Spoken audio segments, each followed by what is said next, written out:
welcome back. So this is a little bit of an extra video just to demonstrate a very, very technical point, which, if you don't get, it's fine. I mean, you can see what I did in the recap video. This is just if you want to see how this could be done in a little bit more advanced way. That you can see it here, but if this is a bit too much technical detail for you to care about, that's absolutely fine. So I took the code that I wrote, that was showing off in the recap, and I basically put it as a script.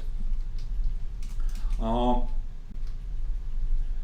this is everything I've shown in the recap, except that there's this couple of lines here, so where I'm importing jug, and then I'm gonna do this magic, which is I'm gonna call jug init with the file, and I get back this jug space. I get back something which I'm ignoring, and then I get back this jug space. And jug space it's a dictionary, and it has all of the variables that are available inside the simulate.py file. So and then I can access here. So here, but I'm breaking this up. So this is what I was running before, and I think already last week I showed this. So where we're using the value function to load the results of this task, but here I have to access the dictionary, and then the same for the number of mutations, where the number of mutations. So that was not a task. That was just a list of values that is present. So if I open the simulate file, so if I go to the number of mutations, so it was this list, but here I cannot import it normally. I need to use this jug.init. So jug.init is a very souped up version of basically importing the file, and so if you get that, then everything else is very, very, very, very standard Python. This was the same as I had before. Let me just do this little bit of magic here.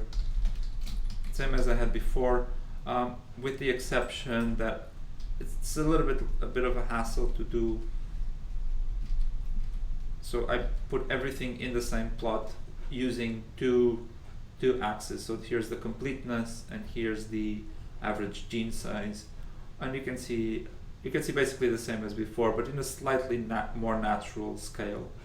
So this, right? So yeah. So here, I mean, if this using the jug init and jug space, this is a very, very sort of not something that we do every day. A more advanced use, but in the spirit of really keeping everything open, and I just wanted to show off. I will commit this plotting file to the repository as well, probably in this in the repository as well. I'll post in the mailing list. So if this particular extra video is a little bit too much technical detail, that's fine. As I said, this is not something that we would be using every day.